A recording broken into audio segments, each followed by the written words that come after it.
everybody. Welcome back to the P.O.P, aka the Preston Outdoors Podcast. And once again, we're coming back to you with another episode. Sorry for the inconsistency on uploading episodes here. It's been a pretty crazy summer, pretty crazy fall. If you guys haven't already, go ahead and check out the previous episode where I talk with my buddy AJ, and we go over some dog tips, trainings, techniques, stuff like that for your waterfowl dog. Hopefully, everybody's had a chance to get out there and enjoy the waterfowl season. Wherever you're at, some places it hasn't started yet, but in North Dakota, it's in a full swing.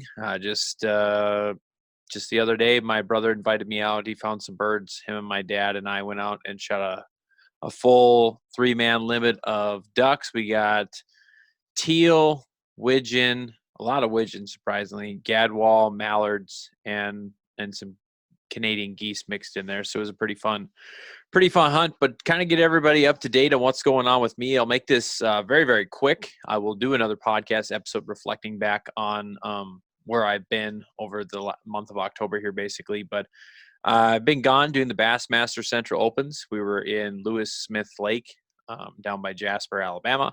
And then we were just at Grand Lake down by Grove, Oklahoma. If you guys didn't know that already or just new to the podcast, I fished the Bassmaster Opens as a co-angler last year and this year, the Central Division or whatever. And so I was down at those two lakes. One was rescheduled from April, so I had two in the month of October. So I'll be home for 10 or 11 days, or now we'll be home for 10 or 11 days in October.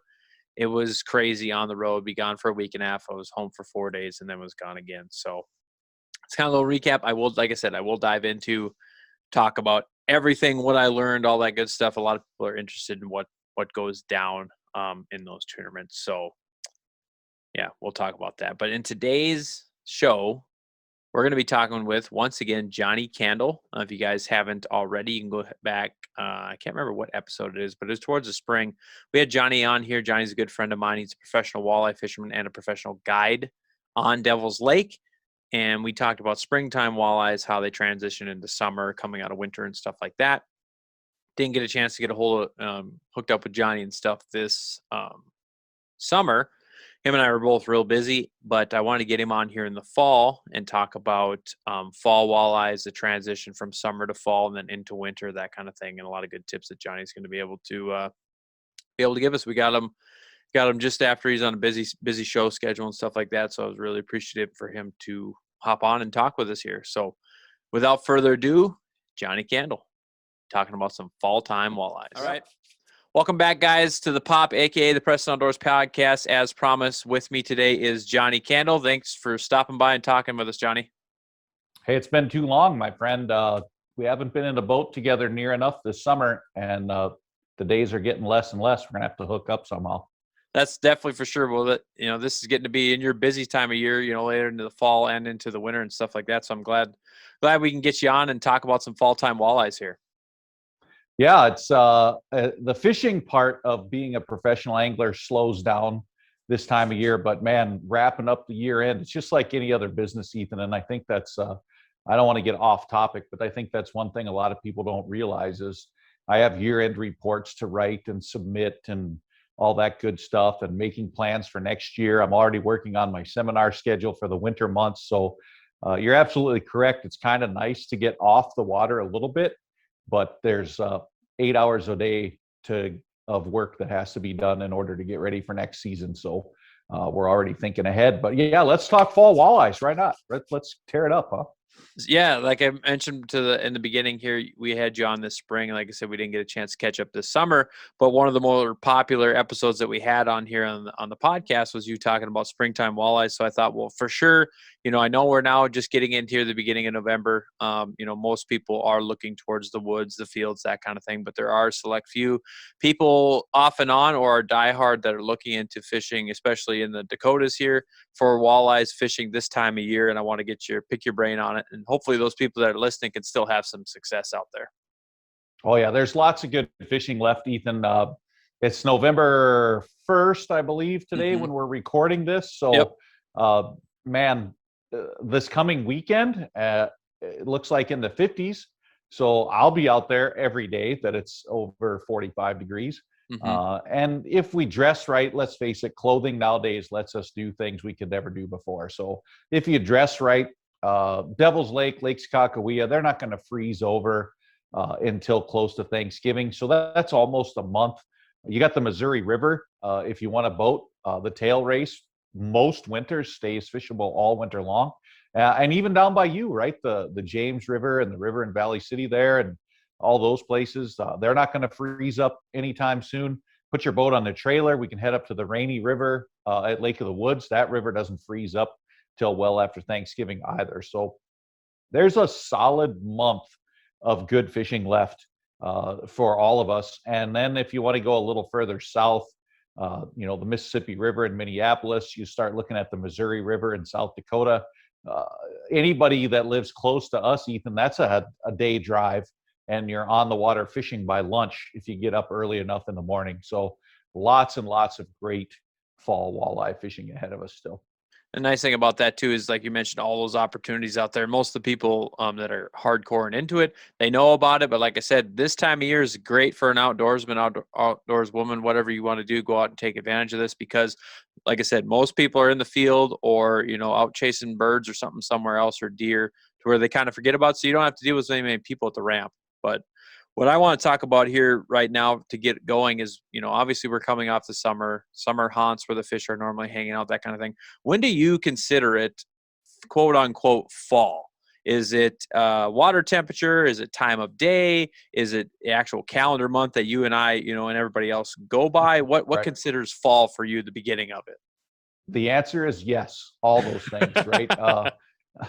I like to see steadily declining water temperatures before I start thinking fall.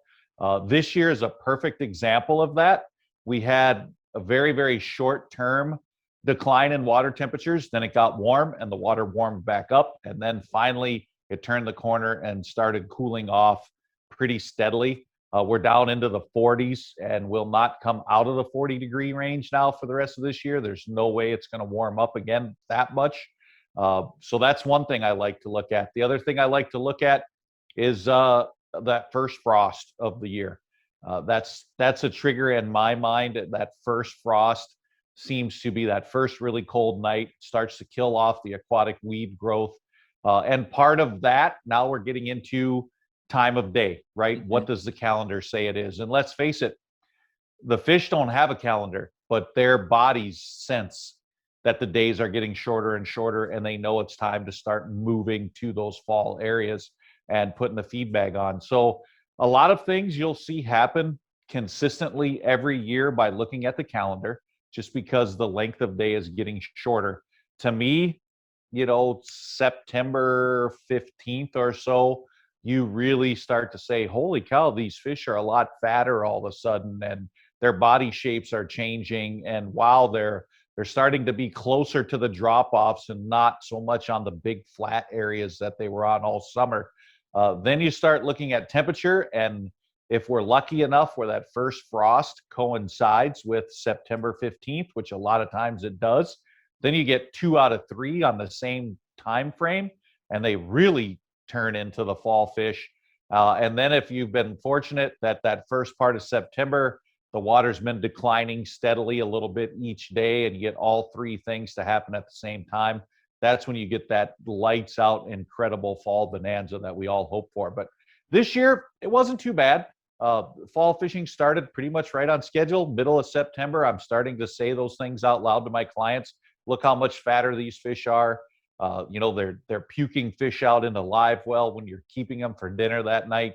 And you start to see that increased feeding activity, and gets me pretty fired up that time of year, because I love that big, fat, round walleye with really tiny heads. They look really cool in pictures, and everyone likes to chase trophy fish.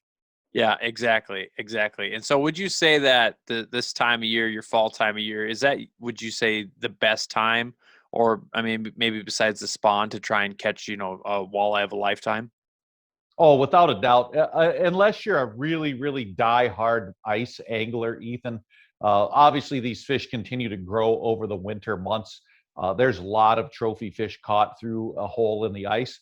But in my mind, you're a much more efficient angler in a boat than you are on a snowmobile or a four-wheeler or in your pickup truck on a lake that's frozen. So I love October, November. The latest I've ever fished in Devil's Lake, North Dakota in a boat was December the 8th. So I could say I really like December fishing, but we don't get to do it very often. So October, November, prime time. And what's cool about it, Ethan, is let's say middle of summer, a trophy walleye, usually 30 inches to weigh 10 pounds. Mm-hmm. I've seen several fish come out of Devil's Lake in the last week, nowhere near 30 inches, and they weighed all of 10 pounds. So Wow. those 28 and a half, 29-inch fish this time of year, between their eggs developing and the food that they're shoving in their mouths as fast as they can all day, every day, the fish are getting big in a hurry, and by far the best time of year to target trophy walleyes. Yeah, that totally makes sense. That's again another thing that people may not consider. Again, is the egg development actually happens, during the fall, during the winter, that kind of thing. So if we're going out to chase these trophy walleyes, best fishing time of year, that kind of thing. We want to take a step back here and let's talk about safety. How getting into your boats. Obviously, you're talking about water temperatures they're not going to get any warmer. They're going to get cooler and stuff like that. If you're going out fishing, you say by yourself with somebody else, whatever. What's some safety precautions that you take care of in case there was an accident to happen on the water? Well, obviously, you're going to want to have your personal flotation device on, whether it's your traditional foam life jacket or if you've got some of the inflatable suspender types. I actually wear a fanny pack that is inflatable. It's a little bit more compact. They fit over your clothes. They don't restrict your movement. Great thing to have on. But you may want to put it on sooner than we normally do. And I'm guilty of this as much as anyone. When I wear one in the summertime, I launch the boat, I get off the dock, I get in the boat, sit down, start driving away, and throw my life jacket on. Mm-hmm. Well, right now, you're starting to see at your favorite lakes that there aren't many boat docks left in the water. Yeah. So you might have to get fairly creative to crawl over the gunnel of your boat. Now, remember, you got extra layers of clothes on. You've got big, heavy, clunky boots on. Pretty soon, we're going to be dealing with ice on the ramps in the mornings and evenings when we're launching our boat and putting it back on the trailer. I would recommend throwing that life jacket on before you try getting in your boat. It's just, you say, oh, it's only 2 feet of water, but you know what? Concrete's harder than even my head. And you fall down in 2 feet of water and knock yourself out. 3 minutes later, when you come to, you're going to be pretty thankful that you have a life jacket on. So throw it on before you try to launch the boat, especially if you're launching the boat by yourself. It just makes sense. And then be extra careful when you're out there. Slippery boat decks. I fish a lot more from the cockpit of my walleye boat, Ethan, this time of year instead of up on the deck in the bow. If the weather's nice, no snow, no big deal. But when it starts to get a little slippery out, I like to stay lower in the boat just in case. You feel stupid admitting it, but I've fallen down in my boat more than once in my lifetime. I'm sure it's going to happen again a time or two. And if you're down there in the cockpit, much better chance of landing inside the boat than outside of the boat. Same thing when netting. Try not to reach quite as far as you normally would reach. Again, your footing's probably not going to be as secure as you're used to having it in the middle of summer. So just be cautious that it's slippery, it's cold, and that cold water is very unforgiving. You don't get too many second chances when you fall in a lake that might only be 36 or 37 degrees. Yeah, exactly. And coming out of that summer, I mean, most of the time, you should still be wearing and taking your safety precautions in the summer, that kind of thing, but you're dealing with a lot warmer water. So coming into fall, again, if you haven't used it for 2-3 months, it's something that, people tend to forget about. Exactly. So we talked about, the combination of all the questions I asked you of fish moving from their summer to fall, and you said yes to every single one of them. Obviously, they each play a role in that kind of thing. Where's the first place that Johnnie Candle wants to go look or goes looking for walleyes when he believes they're transitioning into their fall patterns? So I am allergic to weeds. I think you and I have talked about that before. We've never bass fished together, and there's a reason for that, because I know you like to fish in the weeds when you go bass fishing. Exactly. So when fall starts for me, I get this really big smile on my face, because the first big migration are the fish in the weeds, leaving the weeds to go to rocks where I feel they're much easier to target and catch. Okay. So all those nice rock piles, the ones with a deeper or steeper drop to deep water, but are near the weeds, are the ones that light up first. Those fish don't want to move really far. They want to come out of the weeds, find that first quick access to deep water. And if there's rock there, they're going to stop there for a while. So that's where I look first. Now, for those of you like Ethan that enjoy fishing in the weeds, when the weeds start to die, go back to the weeds and go back and go back and go back, because there's a certain percentage of those walleye, Ethan, that don't want to leave the weeds. And as the weeds start to die, they just move from the dead weeds to the weeds that haven't died yet. And they don't all die at once, right? You'll get a shallow patch die first, then maybe another patch, then another patch. And a lot of those fish will just keep moving more towards the green weeds. Well, if you can find the last couple remaining patches of green weeds, there's going to be a lot more fish in them than there was a month ago. So don't give up on the weeds because it gets cold. The reason I give up on the weeds is because I'm kind of lazy and I don't like picking junk off my hooks. And not always do my guide clients cast very well to hit the weed beds the right way. So I start looking for the rock piles first, but they're both good, especially in that early fall transition when those weeds are just starting to die. Yeah, I would kind of equate that, like, again, we've talked about in the other podcasts and in person a lot, is that the shallow walleyes, I would fish the same way as if you're fishing bass. I mean, they're using the same kind of techniques. They're going to eat the same things, that kind of thing. And it'll be the same transition to people that have been bass fishing. You go buzzing down the bank in the fall, and all of a sudden you find this one reed patch, one patch of weeds underneath it that you don't even know is there. And all of a sudden you throw something there, and 10 casts in a row, you're catching fish. Like you said, that was probably one weed patch that is still green, and they all just congregate. It's like they school up once again as normal. So that's something, if you guys do like fishing shallow for walleye, something that's a great tip, and moving out deeper, like you said, easier to access. So where do they go after their rocks? Like if we're talking late fall, that kind of thing, how long do they normally stay in that area you like to target? So a lot of times, Ethan, they'll stay there all winter long. Okay. They'll slide out to those rocks. They like that quick access to deep water. And if you think about even ice fishing, right? Early in the morning, late in the evening, low light conditions, you catch them on the top edge of the rocks. And middle of the day, bright sunny days, they go down to the deep edge of the rocks. And they like to go shallow to deep with as little effort as possible, or deep to shallow. So steep breaking shorelines, right? If I'm fishing Devil's Lake here in North Dakota, I'm looking at flooded road beds, because you have the top of a road bed that might be 11 feet. You have the ditch of the road bed that might be 23 or 24 feet. And we've all seen what these roads around Devil's Lake looks like, right? It goes from 11 feet to 24 feet in about one cast length, right? Yep. So they can feed up on top and they can drop right down to the bottom and go back and forth, very little effort. And those flooded roads will hold walleye all winter long here on Devil's Lake as well. Or I'll go out into the main lake and I'll find some of those old lake shorelines where they have the larger boulder piles. And again, you'll have a nice tapering point, plummets from 14, 15 feet down to 30, rocks at the base, maybe sand on top. It gives them a nice place to go up shallow and feed when the conditions are right, or hang out in the rocks on the deep edge when they're not feeding. If I'm looking at a reservoir situation, right, Lake Ashtabula down your way, maybe Jamestown Reservoir, Lake Skakawea, Lake Oahe in the Dakotas, I'm going to now be fishing the river channel side of the reservoir instead of the flat side of the reservoir. Usually all summer long, you're fishing the inside turn of the river because it's got longer tapering points, flatter feeding shelves. Come fall of the year, it seems like those fish jump across to the other side of the river channel, and they want that cliff, that sheer face, that super quick drop off.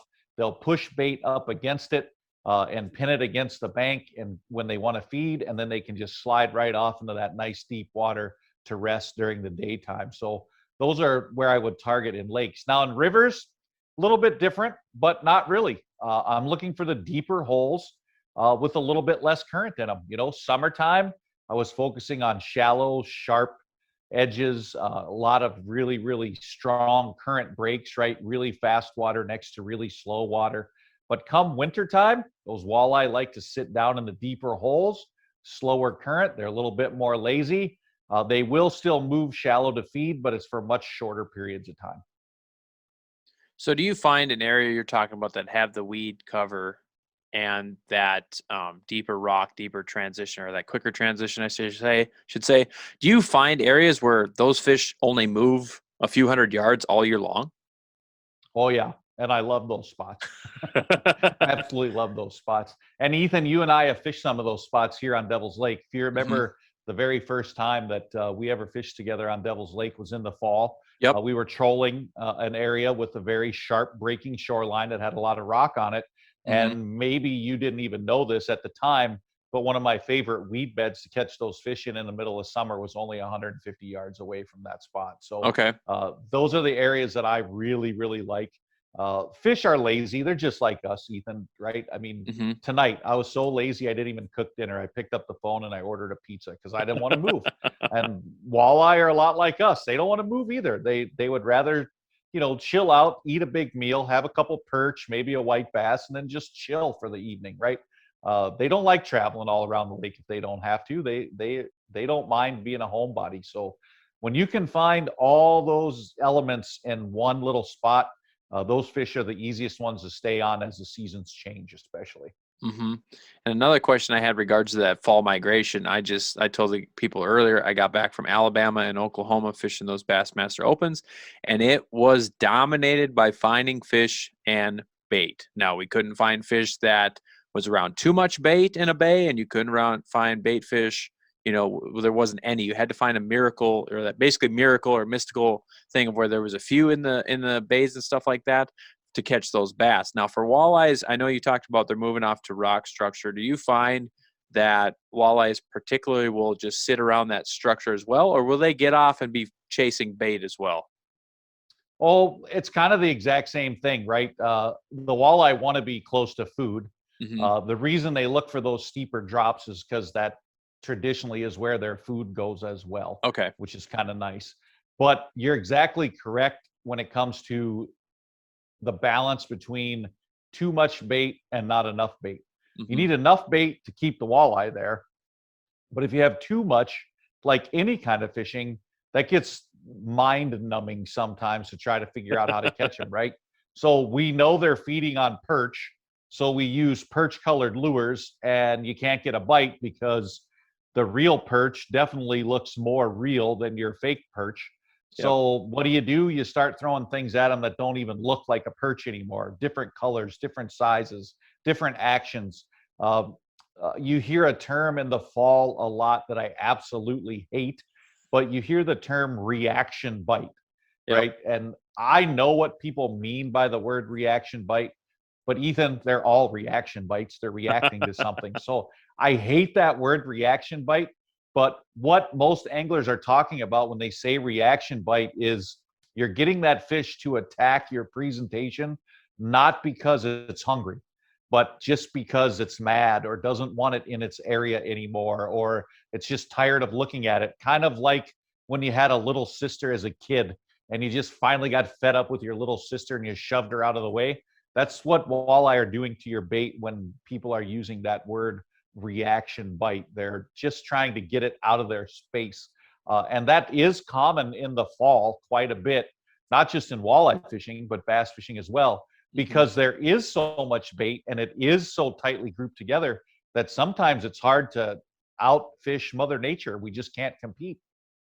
That's why I was assuming it'd be the same thing you're talking about, the quote unquote reaction bait styles. A lot of moving baits going on and fish just slapping at it to just get it out of the way. Your treble hooks, chatterbaits, anything like that, crankbaits Right. that get fish. They don't want it. They just smack it and then you get hooked up for them, to catch them in that instance or whatever. But Right. I guess And for like, us, Ethan, those baits are the jigging wraps, right? The yep. shiver minnows, Hmm. blade baits, jigging spoons, but you're fishing them very aggressively, right? You're not jigging them like it's January outside. You're ripping them 2 and 3 and 4 feet off the bottom, letting them dance and dart and do their thing. And you're absolutely correct. A lot of those fish will be hooked in the side of the face or underneath the chin. every now and again, and obviously follow Game and Fish guidelines as far as what you keep. But every now and again, they're hooked in the back, the dorsal fin, the tail, because they're just swatting at that thing to get it out of their way. Now, when we're trolling crankbaits, or when you're vertical jigging like a jigging minnow or a jigging soft plastic real slow, obviously those fish are eating at that point in time, but that bite doesn't always happen every day in the fall. It reminds me of the spawn time of season as well. Kind of, you get fish in the face, in the side, in the back. I mean, that again, it's the same instance. Those fish want to spawn, make little ones. The ones in the fall, they're full. They don't want anything. It's kind of the same. Right. You get the same hookups, I guess you could say, from where the fish is hooked at. Absolutely. So you touched on this a little bit, mentioning those lures and stuff they use, and that's one of the questions I hear. What's your favorite way, or a few ways that you like to target these fish doing? So right now, I just did this today. I got in my boat. I was well overdue. I should have done it a month ago. And I got rid of all the excess tackle that I'm not going to fish with the rest of the year. I guarantee you my boat's 2 miles an hour faster today than it was yesterday. And I took all my shallow diving casting lures out. I took most of my swim baits out because I don't see myself casting shallow right now for walleye. I left in my fluke style baits because I like to fish those vertically on a jig head. I left in all my vertical jigging lures, and I left 4 trolling rods with a bunch of flicker shads and flicker minnows, reef runners, husky jerks, the typical trolling baits for the fall of the year. And that's all I've got in the boat for the rest of the season. I'm either going to catch those fish aggressively jigging vertically, or I'm going to catch them pulling a crankbait around, probably on lead core. And that's pretty much all you're going to need throughout the walleye belt for the rest of the fall. Are you doing any casting this time of year, or try to stay away from that? I will cast around with the jigging baits, with a jigging spoon or a jigging wrap or a shiver minnow, but I'm not throwing it up into 2 or 3 feet of water. Now, again, there is still opportunity to do that. We all realize after fall turnover, the lake is the same temperature now from top to bottom. Some of those Minnesota lakes, when the weeds die off, it exposes a lot of rock that was hidden in the weeds. Let's face it, Mille Lacs Lake, Minnesota, Leech Lake, Cass, Winnie, some of those world famous for trolling shallow stick baits after dark in the fall. I'm not going to say that there isn't opportunity to go shallow and cast and catch fish. I'm just going to say that I'm not going to go look for it. Days are short right now. They're getting shorter. Daylight savings time kicks in pretty soon. And if I'm not mistaken, that does not favor fishermen, right? It makes it get dark earlier in the evening. So you don't have a whole lot of time out there. And I'm going to limit my search to the spots that I feel very confident in. And again, they're going to be those deeper rock spots, maybe some of the bridges here on Devil's Lake. And I'm going to stick to the things I know that work well. But if you have that little bit of exploratory nature, you don't have to give up on the shallow thing. They're still there. Maybe not fish quite as fast as you did in the summertime, but there's still opportunity to catch those shallow fish. So obviously you mentioned something about fishing around bait and stuff like that you're switching colors up. Do you find yourself throwing more of the natural colored baits? Say, maybe not trolling. We'll exclude trolling. We'll talk about that in a minute. But your vertical drop baits, stuff like that. Do you find yourself, quote unquote, matching the hatch, or are you throwing that off color pink or chartreuse bait? Well, I usually, Ethan, I'll start, if I'm going out by myself, I'll have probably 4 or 5 rods rigged, and I'll just rapid fire through them over the course of the day. Okay. I will have a white one on for certain. I will have something Fire Tiger on for certain. I'll have a chrome and blue on for certain, or chrome and black. Those 3 I will have ready to go at a moment's notice.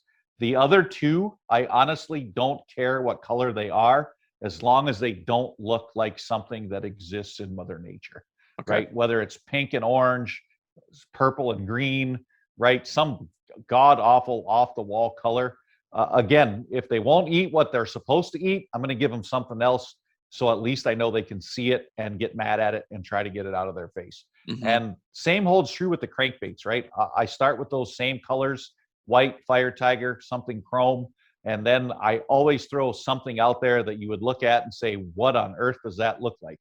Right? There's no nuclear power plant in Devil's Lake. Why would you put that color in the water? But every now and again, right, that's the color that they want for that day. And the custom paint job guys are having a blast painting those colors. We might as well use them from time to time, and they catch fish. Yeah, exactly. And I mean, the parallels between just fishing in general, especially walleyes and bass fishing this time of year, where you're just talking about colors and stuff like that, they're basically might as well be exactly in line, because the guys are doing the same thing on the bass side as well. Like you said, if they're not eating the fish they're supposed to be eating, well, it's kind of like piss on them. We're going to give them something that at least I know they'll be able to see, kind of thing, and then you hope that they bite it, that kind of thing. Absolutely. So you mentioned this before, and I know the answer, but people are going to want to know, how long does Johnnie Candle continue to walleye fish during this time of year? Is he cutting it Till off the when lake's frozen? is he cutting it off when it's 29 degrees as the high, or as soon as you can still, whenever you can get down the ramp?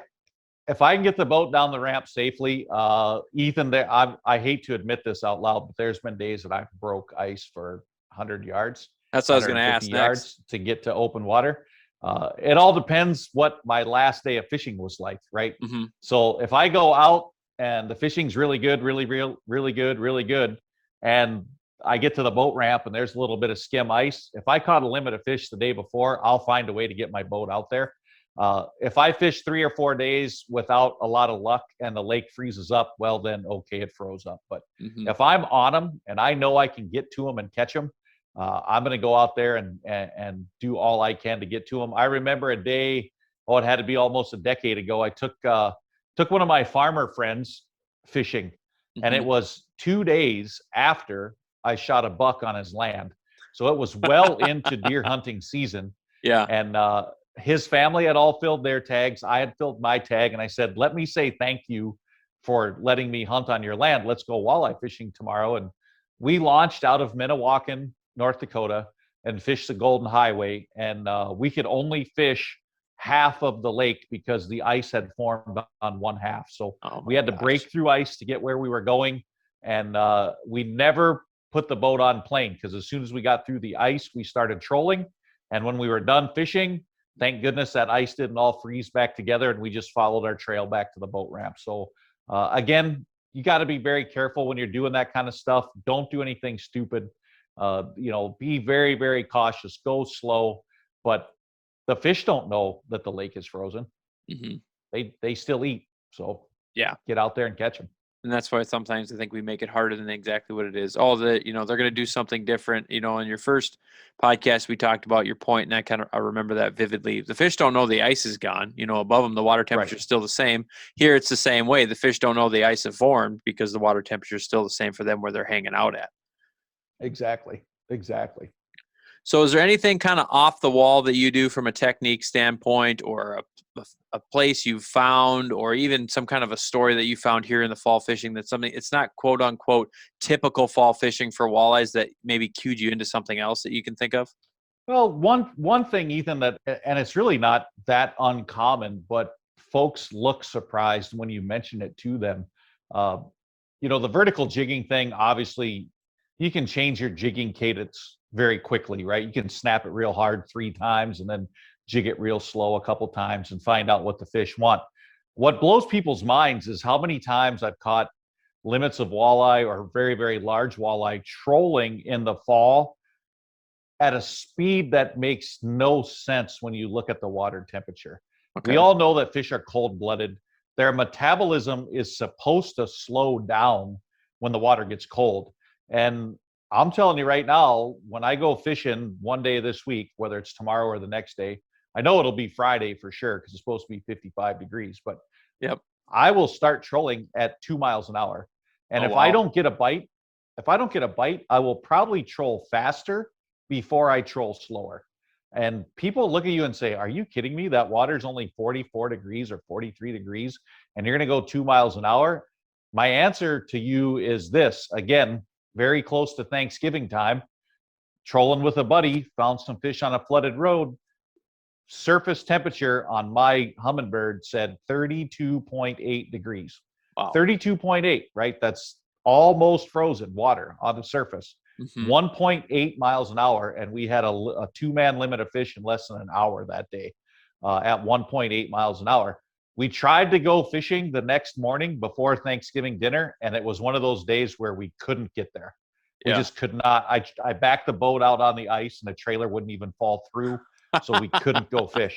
So the last fish I caught that season was at 1.8 miles an hour.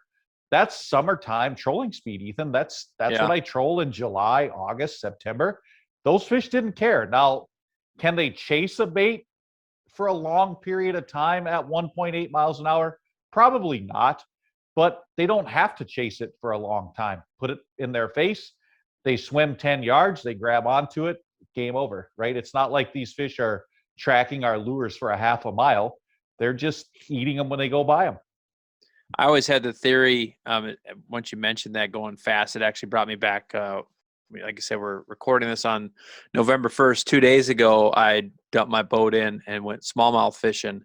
And, guys are pitching, jigs and minnows, or trolling slow with jigs and minnows. And obviously, they want to catch walleyes, but they catch a lot of smallmouth doing it too.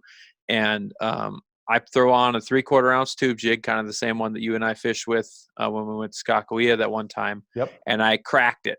Just like a jerk bait, crack it, let it fall, crack it, let it fall. And again, bass fishing, I would say more so it's not as common because they do shut down a lot sooner than walleyes. But I tried throwing a drop shot, everything like that you're typically supposed to throw, dragging it along the bottom, that kind of thing.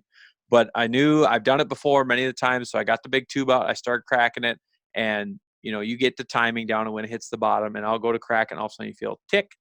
Boom, there's a 3-pounder. Boom, there's a 4-pounder. First cast with that big tube, cracked it. I had one. Before I flipped it in the boat, I couldn't see the tube.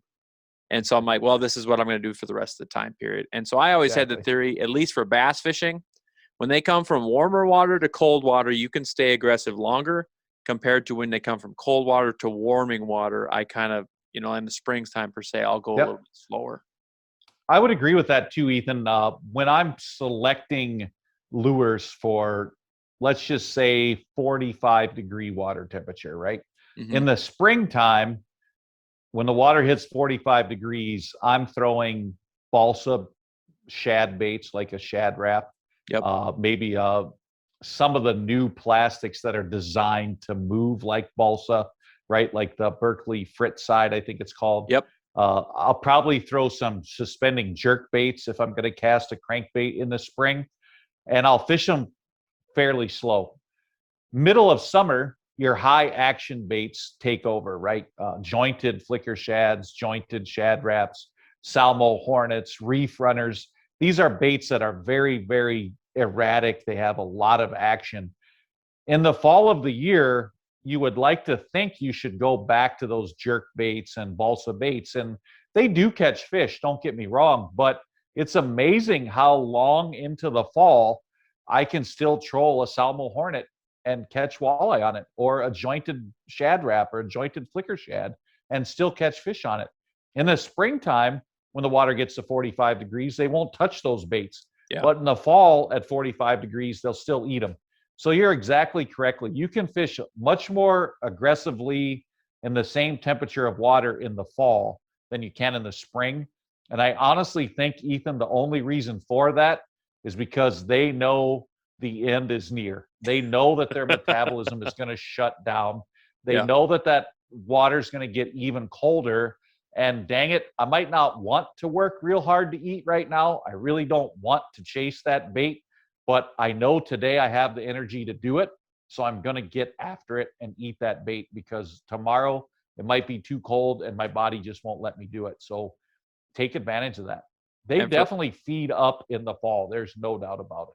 Yeah, and for us, if you're dropping, like you said, your vertical baits, or I'm casting and cracking something, it's a lot better. It's easier to stay warm when you're doing that instead of just slow dragging something. Oh yeah. If you're going to be trolling crankbaits, you better take extra gloves, and you keep your hands in your pockets a lot. Take hand warmers. I would much rather be moving when I'm fishing as well. But Ethan, I don't know, buddy.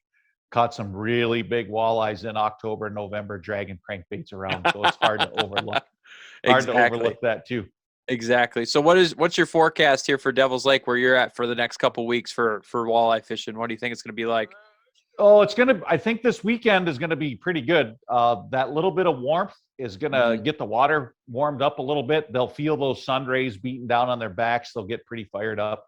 After that, it's pretty much going to be boy, find a bridge with a little bit of current going through it, sit on the current edge and fish more like you're in a river than a lake. Okay. Unless the wind's not blowing. If the wind's not blowing, then you're going to be able to get out in the middle of the lake and troll around some of those favorite spots, right? The Golden Highway is good. The ridges up in Pelican Lake are good. There's some good trolling areas over in East Bay and in the main lake too. Anybody that's fished Devil's Lake knows where those classic rock spots are. And if you don't, shoot me a text or an email. I'll tell you where they're at, because there won't be very many people out there. So it's going to be good fishing. I had some buddies that actually braved the weather yesterday. It was pretty windy up here. They went out only for an hour, but they got 4 fish in an hour at the 6 Mile Bay Bridge. And 4 fish in an hour, Ethan, that's pretty good. And the biggest one was 27.5 inches long. So wow. If you give me 3 eaters and a picture fish in an hour, that's not a bad hour of walleye fishing. Now, granted, they live close to the lake and they can go for just an hour. And when you get cold, you can go home. But I'm not going to say I've never came to shore and got warm in the truck for a little while and gone back out, right? I mean, you do what you got to do sometimes, and get out there and enjoy it. You can't catch them sitting on the couch, Ethan. That's the bottom line. And I think Devil's Lake's got enough fish in it right now. It's going to be really good. Some of the fall fishing I miss are in places like where you live. Guys that don't have a boat or put their boat away, get your waders out and go to those smaller rivers. There will be fish moving in those rivers this fall, especially if we get a little rain for a couple of days and the current picks up, gets those fish fired up a little bit. Man, there's some great fishing opportunity all across North and South Dakota in a pair of waders, especially in the fall of the year like this. You can get to those fish pretty easily. Yeah, it's hard to beat. Like I said, I was talking about, how fish are eating those baits like the spring. It's the same thing, except we're getting colder instead of warmer. Your rivers, fishing from the bank, everything like that, especially your low head dams, everything. Those kinds of, I go to the same spots, basically, is what I'm saying, as you would in the spring. Exactly. If you don't have a vote or something like that. So, well, Johnny, I think you gave us a whole bunch of information here. If people are interested in getting out there, like I said, you're not going to have the competition that you do come spawn or summertime, if you want to go out there and chase walleyes this time of year. So it's kind of cool. It's those eerie fall nights when the sun starts going down and there's nobody out there. It's a real cool time to be out on the water, no matter what species you're chasing. So, if you guys haven't already, where can we find you? Where can we follow you on social media, Johnny? Well, my website, johnnycandle.com, has all the information you need to follow me, to reach out to me, text me, shoot me a phone call, whatever you want to do. You can follow me on Facebook at Johnnie Candle Professional Angler, and on Instagram at johnny.candle. Those are the 2 I'm most active on. I do have a Twitter account, but I haven't logged into it forever, so who knows, I probably have 30 messages there that I should answer, but I'm just not much into the tweeting thing, I guess. But Instagram, johnny.candle, and Facebook, Johnnie Candle Professional Angler, and follow along my escapades. And like I said, if the weather holds out, I'll still be fishing the rest of the month. If anybody wants to come up and give it a try, give me a call. We'll get you in the boat and we'll see what we can catch. Yeah, I was going to ask you next. Are you pretty much done guiding for the rest of the year for this time of year, or are you still taking trips? I don't have anything in the books, and that's all because of weather. What I like to do this time of year, Ethan, is if someone calls me and says, hey, we want to come fish, I ask how flexible they are, and I tell them, look at the calendar, and if the weather looks good, call me the night before. I'll be ready to go at 7 o'clock in the morning. So it's it's one of those things. If the weather's nice, I'll be glad to take people fishing, but I'm not going to do anything dumb this time of year. I'm not going to take 3 guide clients out in a 20-mile-an-hour wind with a high temperature of 38 degrees and risk someone getting hurt very bad. So if the weather's good, we'll go fishing. Yeah. And if you guys don't want to do anything with the cold weather, just look up on Johnny's website there and you can book a trip for him next summer and you don't have to worry about it being too cold up here. Yeah. Even your dad and brother caught him last year with me. So I must be a fairly good guy. You found a couple fish then. They outfished me for sure. If those 2 guys can catch a fish, I must be pretty good at putting them on them. No, I'm just kidding. I'm just kidding, Ethan. Your family was a great time in the boat. And man, did we put it to them that day. God, we caught a lot of fish. We did. It was a pretty fun day. Pretty fun day of fishing. It was a lot of fun. So, well, thank you again, Johnny. Thanks for coming on here, and hopefully we can have you on here. Probably not in the winter because I know you're not going to be around to talk to us about ice fishing walleyes, but maybe next spring we'll get you back on. There's lots of other stuff to talk about, Ethan. I'm going to be in Florida the month of January catching redfish and grouper and all that good kind of stuff. So maybe we'll do a saltwater version. Hey, might as well. I've only fished saltwater a couple times. I'd love to learn more about it. Me too. That's why I'm going. Well, thanks, Johnny, and we'll talk to you later. Thanks for hopping on the podcast. Sounds good, my friend.